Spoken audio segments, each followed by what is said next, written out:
कहते हैं कि बदलाव के अलावा इस दुनिया में ऐसा कुछ नहीं है जो परमानेंट है। समय के साथ सभी चीजों में बदलाव आते हैं और इसे ही एवोल्यूशन कहते हैं। इंसानों के साथ दुनिया की सारी चीजें लगातार बदली है, मगर माना जाता है कि अगर एवोल्यूशन को ठीक तरह से समझना है तो सांपों की स्टडी की जानी चाहिए। आखिर ऐसा क्यों है? आज के इस वीडियो में हम इस सवाल की गहराई से पड़ताल करने वाले हैं। साथ ही स्नेक से रिलेटेड इंटरेस्टिंग फैक्ट से लेकर उनके एवोल्यूशन और उनके बॉडी स्ट्रक्चर से लेकर हर छोटी बड़ी चीज पर भी बात करेंगे। बस आप वीडियो के साथ लास्ट तक जुड़े रहिए। स्नेक्स। पूरी दुनिया भर में स्नेक्स की लगभग 3400 से भी ज्यादा स्पीशीज पाई जाती है। ये स्पीशीज जमीन के साथ साथ पानी में भी पाई जाती है। एक्सपर्ट्स के मुताबिक पानी में स्नेक्स की लगभग 200 स्पीशीज पाई जाती है। आपको बता दें कि लैंड के साथ साथ वाटर स्नेक्स की कई ऐसी स्पीशीज है जिन्हें देखकर अच्छे खासे इंसान की हवा टाइट हो जाए। ये इंसानों के लिए कितने खतरनाक होते हैं, ये बात इसी से समझ आ जाती है कि पूरी दुनिया भर में हर साल लगभग 54 लाख लोगों को सांप काटते हैं। सांपों में साइज के हिसाब से भी बहुत वेरिएशंस होते हैं। कुछ सांप बहुत ही ज्यादा बड़े होते हैं तो कुछ बहुत ही छोटे। बड़ा सांप देखना है तो इसे देखिए, ग्रीन एनाकोंडा। इस वीडियो में आप देख सकते हैं कि ग्रीन एनाकोंडा कितना बड़ा हो सकता है। इस सांप को संभालने में 5 से 6 लोगों को आगे आना पड़ा। आपको बता दें कि ये ग्रीन एनाकोंडा की लंबाई 30 फीट तक पहुंच सकती है और इनका वजन 250 किलो तक बढ़ सकता है। वहीं इनका कलर ऑलिव ब्राउन ग्रीन होने के साथ साथ उनके शरीर पर ब्लैक स्पॉट्स भी पाए जाते हैं। जिस वक्त इन सांपों को भूख लगती है तो ये इंसानों पर भी हमला करने से नहीं चूकते। वैसे इन बड़े सांपों के साथ साथ कुछ सांप तो इतने छोटे होते हैं कि वो आपके बगल से निकल जाएंगे और आपको पता तक नहीं चलेगा। जैसे कि इस बारबाडोस थ्रेड स्नेक को देखिए, बारबाडोस थ्रेड स्नेक। ये सांप दिखने में एक अर्थवॉर्म जितने छोटे होते हैं।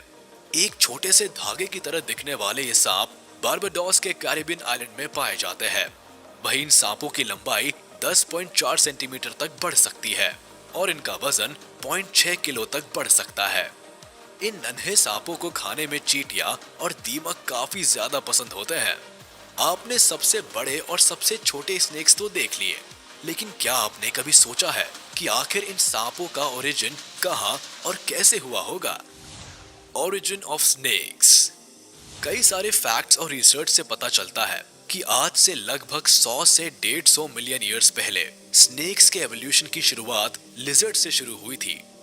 दरअसल शिकार करने से लेकर स्विमिंग करने में लिजर्ड्स के शरीर के कुछ हिस्से रुकावट पैदा कर रहे थे, जिसकी वजह से लिजर्ड्स के लेग्स धीरे धीरे अपने जीन से हटने लगे।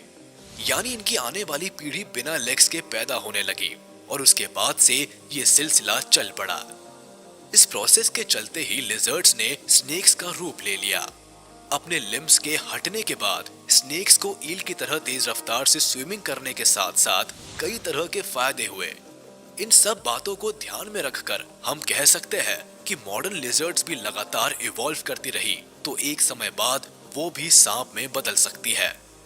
हालांकि ऐसा होना बहुत ही मुश्किल लगता है क्योंकि पहले की तुलना में इस वक्त का क्लाइमेट और कंडीशंस काफी ज्यादा डिफरेंट है। इसी तरह एवोल्यूशन के तहत ये भी हो सकता है कि सांपों को दोबारा पैर उगने लगे और इसका जीता जागता उदाहरण है स्किंक्स। स्किंक्स एशिया, अफ्रीका और यूरोप जैसे कॉन्टिनेंट्स में पाए जाने वाले स्किंक्स लिजर्ड्स की फैमिली से बिलोंग करते हैं। आपको बता दें कि आज से लगभग 62 मिलियन ईयर्स पहले तक स्किंक्स के शरीर में लेग्स नहीं पाए जाते थे।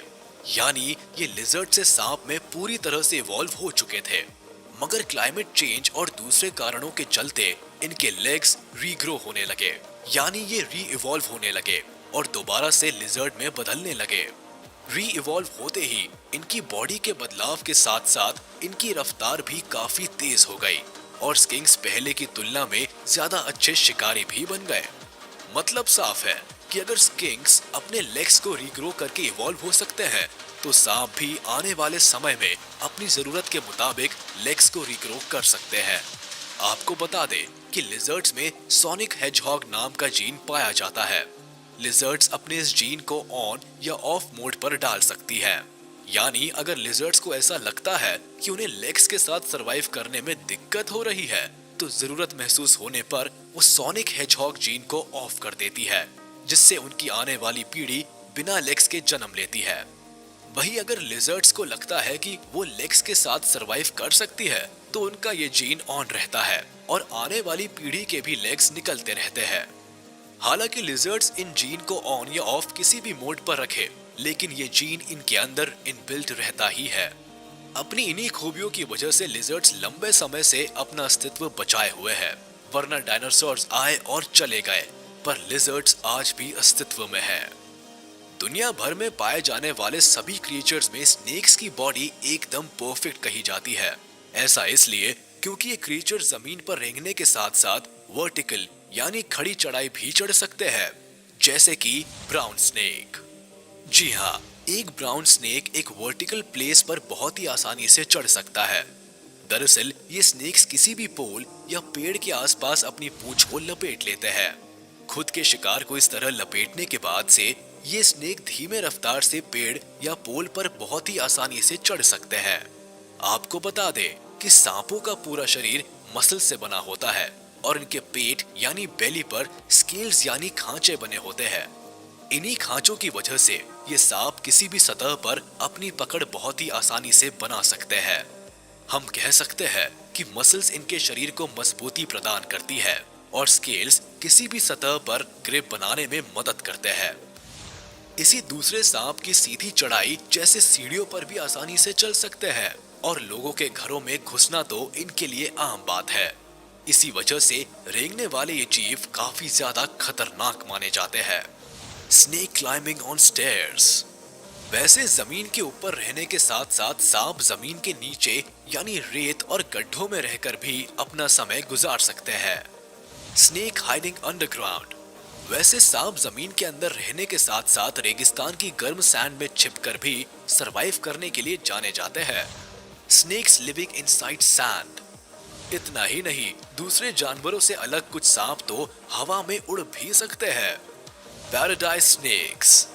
पाम ट्रीज पर रहने वाले पैराडाइज स्नेक्स पेड़ों के ऊपर बैठकर अपने शिकार का इंतजार करते हैं और फिर जैसे ही उनको शिकार दिखता है, ये तुरंत ही छलांग लगा देते हैं। आपको बता दें कि ये सांप एक बार में लगभग 10 मीटर लंबी उड़ान भर सकते हैं और हवा में एस शेप बनाते हुए अपनी पूरी बॉडी को स्विंग करते हैं। स्विंग करने की वजह से ही ये सांप हवा में अपनी दिशा भी बदल सकते हैं और अपने शिकार को ज्यादा से ज्यादा करीब पहुंचकर